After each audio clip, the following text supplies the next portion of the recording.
ATN news দেখছেন। প্রিয় দর্শক, প্রতিদিন অনেক সংবাদের জন্ম হয়, কিছু ঘটে, কিছু আমরা অনুসন্ধান করে বের করি। দিনের বাছাই করা সংবাদগুলো নিয়ে আমাদের নিয়মিত আয়োজন আজকের শীর্ষ সংবাদ দেখার আমন্ত্রণ জানাচ্ছি। আপনাদের সঙ্গে রয়েছে আমি শামসুল আরেফিন। শুরুতে জানিয়ে দেব শিরোনামগুলো।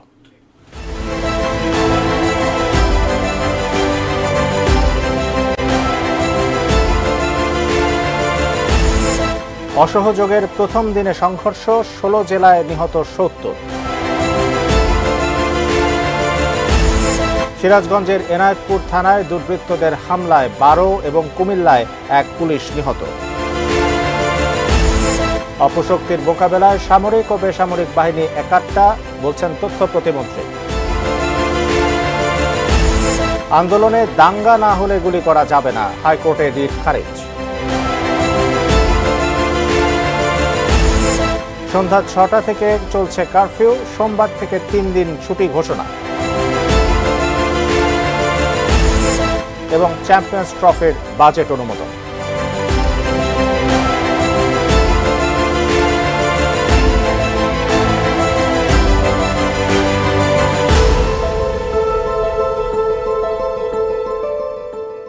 শুনছিলেন শিরোনাম, এবারে বিস্তারিত। বৈষম্য বিরোধী ছাত্র আন্দোলনের ডাকা অসহযোগ কর্মসূচির প্রথম দিনে আন্দোলনকারী ও আওয়ামী লীগ কর্মীদের মধ্যে সংঘর্ষে ঢাকা সহ 16 জেলায় 70 জন নিহত হয়েছেন। এর মধ্যে ঢাকায় 7, সিরাজগঞ্জে 10, লক্ষ্মীপুর ও ফেনীতে 8, নরসিংদীতে 6, রংপুর, কিশোরগঞ্জ ও মাগুরায় 4 এবং পাবনা, বগুড়া, মুন্সিগঞ্জ ও শেরপুরে 3 জন করে প্রাণ হারিয়েছেন।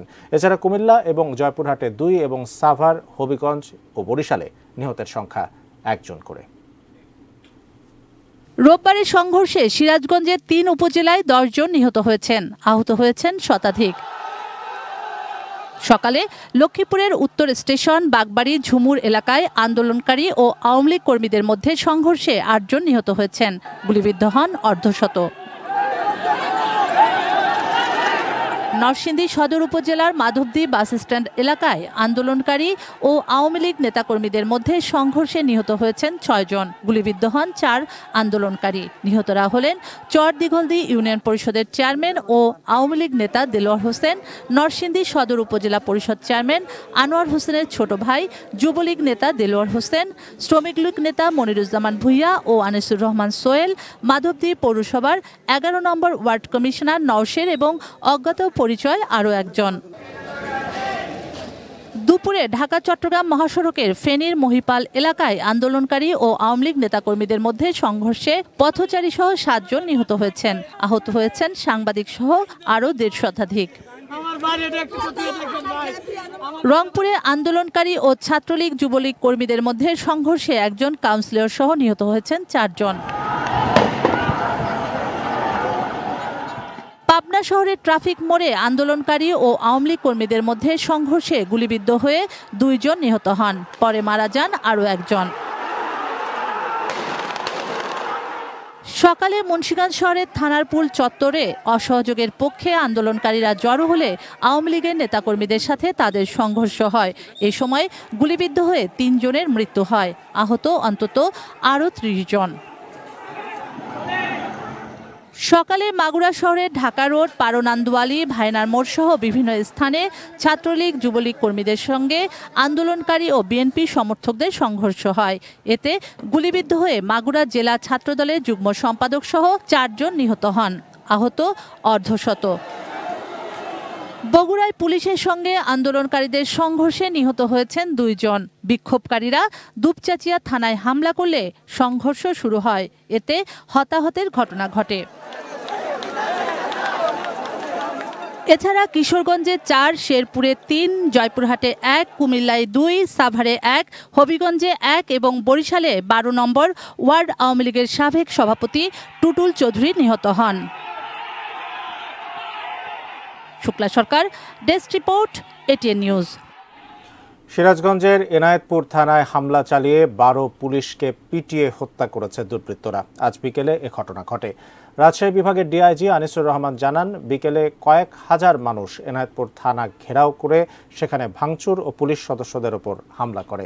এ সময় দুর্বৃত্তদের হামলায় 12 পুলিশ সদস্য নিহত হন। আহত আরও 5 জনকে উদ্ধার করে হাসপাতালে পাঠানো হয়। হামলার সাথে কারা জড়িত তাৎক্ষণিকভাবে নিশ্চিত করতে পারেনি পুলিশ। এছাড়া কুমিল্লায় আরও একজন নিহত হয়েছেন। পুলিশ সদর দপ্তর জানায়, সারা দেশে আজ আহত পুলিশের সংখ্যা 3 শতাধিক।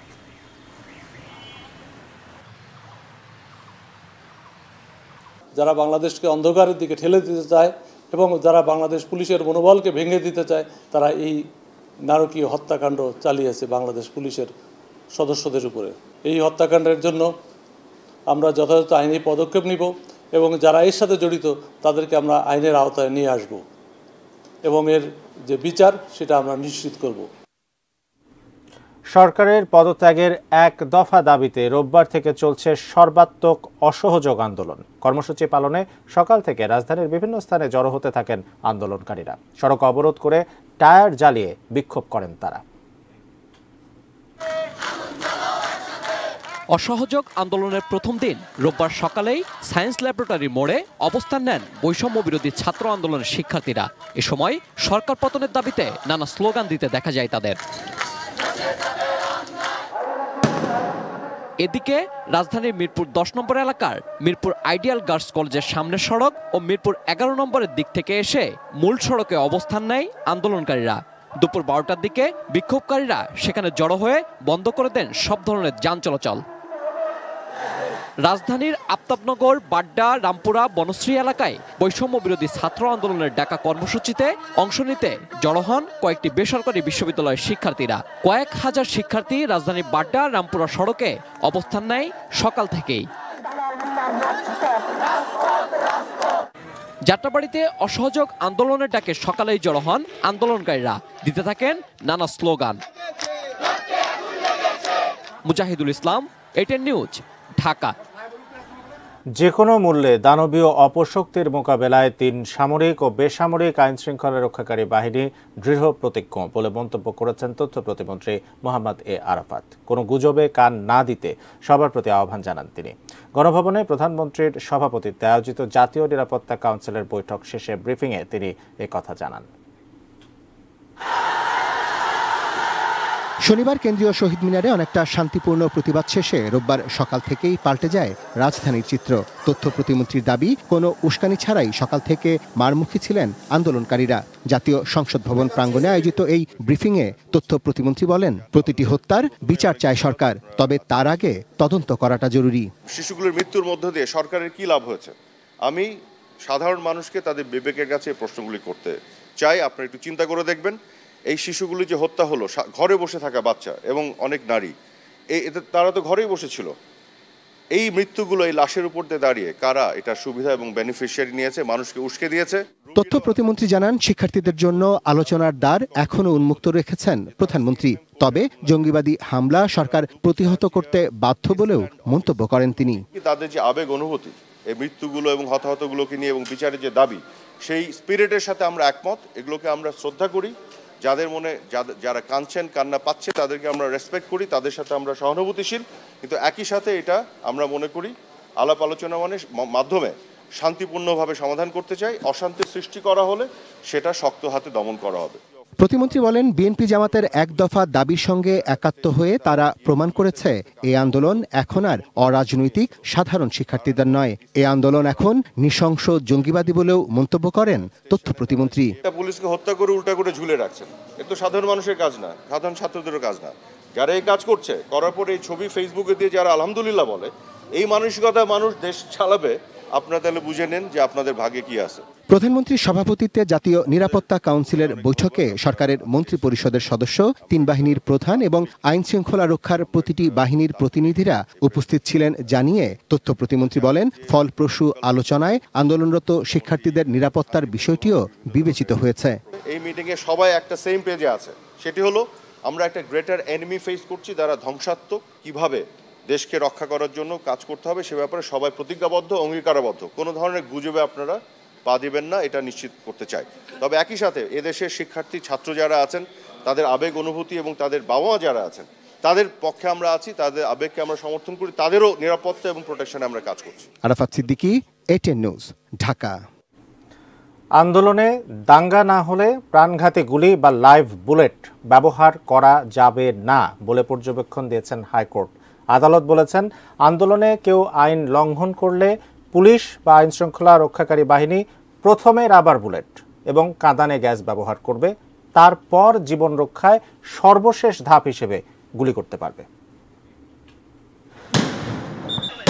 দেশের বিভিন্ন জায়গায় চলমান আন্দোলনে আন্দোলনকারীদের ওপর প্রাণঘাতী গুলি না চালানোর নির্দেশনা চেয়ে একটি রিট হয় হাইকোর্টে। গত 29 জুলাই রিটটি করেন সুপ্রিম কোর্টের 2 আইনজীবী মঞ্জুর আল মতিন ও আইনুন্নাহার সিদ্দিকা।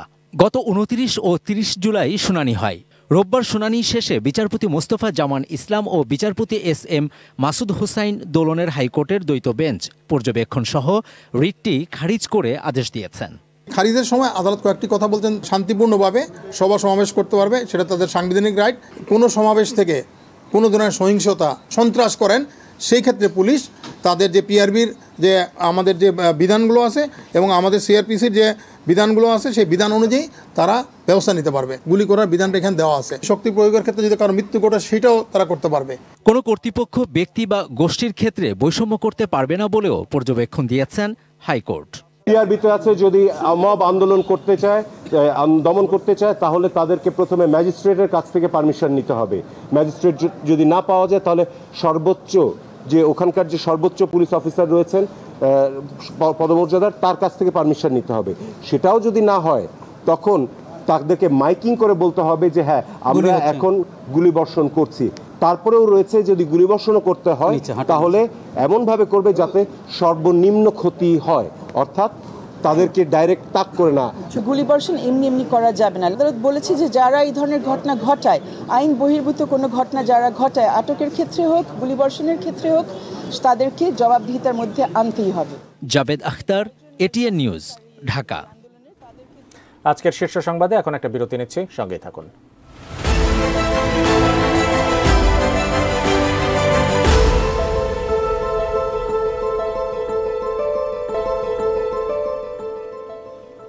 আজকের শীর্ষ সংবাদে আরও একবার আপনাদের স্বাগত জানাচ্ছি। ধন্যবাদ সঙ্গেই থাকার জন্য। নির্বাহী আদেশে সোমবার থেকে 3 দিনের জন্য সাধারণ ছুটি ঘোষণা করেছে সরকার। সেই সাথে রোববার সন্ধ্যা 6টা থেকে পরবর্তী নির্দেশ না দেওয়া পর্যন্ত চলবে কারফিউ।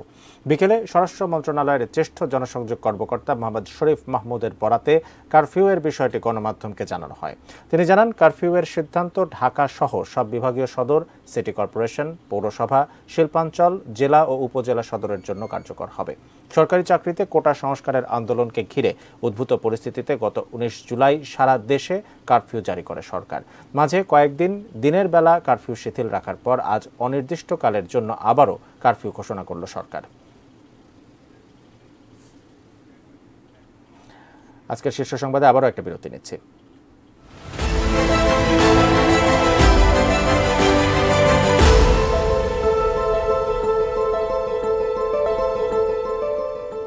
আজকের শীর্ষ সংবাদে আরও একবার আপনাদের স্বাগত জানাচ্ছি। এবারে খেলার খবর। পাকিস্তানের বাইরে ম্যাচ আয়োজনের কথা মাথায় রেখে 2025 চ্যাম্পিয়ন্স ট্রফির জন্য খসড়া বাজেট অনুমোদন করেছে আইসিসি। সম্প্রতি কলম্বোয় অনুষ্ঠিত আইসিসির বোর্ড মিটিংয়ে এই অনুমোদন দেওয়া হয়েছে বলে জানিয়েছে ক্রিকেট ভিত্তিক ওয়েবসাইট ক্রিকবাজ। রাজনৈতিক কারণে পাকিস্তানে গিয়ে ভারত খেলবে কিনা সে প্রশ্ন বেশ আগে থেকে উঠেছে। ভারতও বলে আসছে পাকিস্তানে গিয়ে খেলবে না তারা, তাই পাকিস্তানের বাইরে ভারতের ম্যাচগুলো আয়োজন করা হতে পারে এমনটা ধরে নিয়েই টুর্নামেন্টের জন্য খসড়া বাজেট অনুমোদন করেছে আইসিসি। ক্রিকবাজ জানিয়েছে প্রায় $6.50 লাখ বাজেট অনুমোদন দেওয়া হয়েছে। এর মধ্যে টুর্নামেন্টের জন্য বরাদ্দ রাখা হয়েছে $3.50 লাখ, $2 কোটি প্রাইজ মানি আর $1 কোটি বরাদ্দ দেওয়া হয়েছে ব্রডকাস্টিং এর জন্য। আইসিসির প্রধান নির্বাহীদের কমিটি সিএসি জানিয়েছে বাজেটের সঙ্গে সঙ্গতি প্রকাশ করে সমঝোতায় স্বাক্ষর করেছে পাকিস্তান ক্রিকেট বোর্ড। প্রয়োজন পড়লে পাকিস্তানের বাইরে যাতে ম্যাচ আয়োজন করা যায় সেটির জন্য আনুমানিক বাড়তি একটি খরচও আইসিসির গঠিত ম্যানেজমেন্ট অনুমোদন দিয়েছে। অবশ্য পাকিস্তানের বাইরে কোথায় ম্যাচগুলো হতে পারে সে ব্যাপারে আইসিসির সভায় কোনো আলোচনা হয়নি। তবে পাকিস্তানের প্রস্তাবিত ভেন্যুগুলো নিয়ে পরিকল্পনা ও পর্যবেক্ষণ সভা অনুষ্ঠিত হয়েছে। আগামী 19 ফেব্রুয়ারি থেকে 9 মার্চের মধ্যে পাকিস্তানে 50 ওভারের 8 দলের এ টুর্নামেন্ট হওয়ার কথা। টুর্নামেন্টের খসড়া সূচি অনুযায়ী লাহোর, করাচি ও রাওয়ালপিন্ডিতে হওয়ার কথা চ্যাম্পিয়ন্স ট্রফির ম্যাচগুলো। 20 ফেব্রুয়ারি ভারতের সঙ্গে প্রথম ম্যাচ খেলার কথা বাংলাদেশের। গ্রুপ এতে বাংলাদেশ ও ভারত ছাড়াও থাকবে নিউজিল্যান্ড ও স্বাগতিক পাকিস্তান। গ্রুপ বিতে আছে অস্ট্রেলিয়া, ইংল্যান্ড, আফগানিস্তান ও দক্ষিণ Africa. Sheikh Tanvir Hasan Arif, sports desk, ATN news. আজকে শীর্ষ সংবাদ শেষ করব, তার আগে শিরোনামগুলো জানাচ্ছি আরও একবার।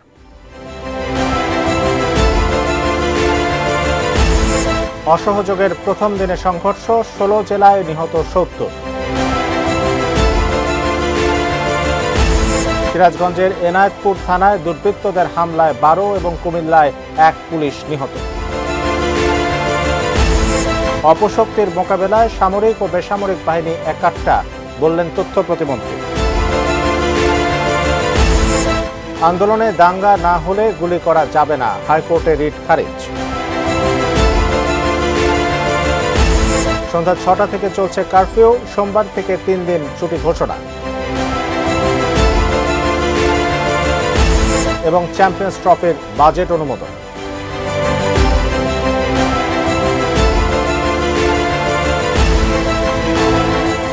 এই ছিল আজকের শীর্ষ সংবাদ। কাল আবারও দেখা হবে একই সময়। এটিএন নিউজের সব খবর জানতে ভিজিট করুন atnnewstv.com। এছাড়া চোখ রাখুন এটিএন নিউজের ইউটিউব ও ফেসবুক পেজে। সঙ্গে থাকুন, দেখতে থাকুন এটিএন নিউজ।